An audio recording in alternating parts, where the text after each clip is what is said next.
సుందరాయ శుభాంగాయ మంగళాయ మహోజసే సింహశైల నివాసాయ శ్రీ నృసింహాయ మంగళం. శ్రీ శ్రీ శ్రీవరాహ లక్ష్మీ నృసింహస్వామి వారి సన్నిధానంలో మాఘబహుళ ద్వాదశి మంగళవారం ఉత్తరాషాఢ నక్షత్రం ఫిబ్రవరి 25వ తారీఖు యథావిధిగా 4 గంటల నుంచి 4:30 గంటల వరకు సుప్రభాత సేవ. సుప్రభాత సేవలో భాగస్వాములు కాగోరు వారు దానికి తగిన రుసుము చెల్లించి సంప్రదాయ వస్త్రధారణతో పరిమిత సంఖ్యలో భాగస్వాములు కావచ్చు. 4:30 గంటల నుంచి 6:30 గంటల వరకు ప్రాతరారాధనం. ప్రాతరారాధనంలో భాగస్వాములు కాగోరు వారు దానికి తగిన రుసుము చెల్లించి సంప్రదాయ వస్త్రధారణతో పరిమిత సంఖ్యలో భాగస్వాములు కావచ్చు.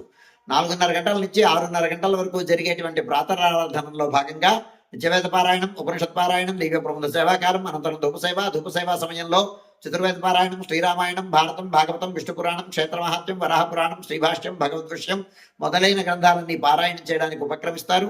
అనంతరం బాలభోగ నివేదనం అయిన తర్వాత నిత్యహోమం, బలిహరణం అయిన తర్వాత మంగళాశాస్త్రం, చాత్మరగోష్ఠి, తీర్థ వినియోగం అయిన తర్వాత చుట్టు సన్నిధుల్లో మంగళాశాస్త్రం పూర్తి చేసుకున్న తర్వాత సుమారు 6:30 గంటల నుంచి సర్వదర్శనం ఆరంభమవుతుంది. 7:30 గంటలకు సహస్రనామార్చనం, 8:30 గంటలకు ఆర్జిత గరుడ సేవ, 9:30 గంటలకు ఆర్జిత నిత్య కళ్యాణం ఆరంభమవుతాయి. ఆయా సేవల్లో భాగస్వాములు కాగోరు వారు ఆయా సేవలకు తగిన రుసుము చెల్లించి సంప్రదాయ వస్త్రధారణంతో పరిమిత సంఖ్యలో భాగస్వాములు కావచ్చు. 11:30 గంటల నుంచి 12:15 గంటల వరకు రాజభోగ నివేదనం, మహానివేదనం. ఈ సమయంలో భక్తుల యొక్క దర్శనము నిలుపుదల చేయడం జరుగుతుంది. మధ్యాహ్నం 12:15 గంటల నుంచి 2:30 గంటల వరకు సర్వదర్శనం కొనసాగుతుంది.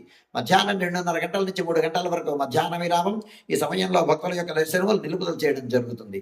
మధ్యాహ్నం 3 గంటల నుంచి రాత్రి 7 గంటల వరకు సర్వదర్శనం కొనసాగుతుంది. సాయంకాలం 5 గంటల నుంచి 5:30 గంటల వరకు ప్రధానాలయంలో సహస్రనామార్చనం జరుగుతుంది. సహస్రనామార్చనలో భాగస్వాములు కాగోరు వారు దానికి తగిన రుసుము చెల్లించి సంప్రదాయ వస్త్రధారణంతో పరిమిత సంఖ్యలో భాగస్వాములు కావచ్చు.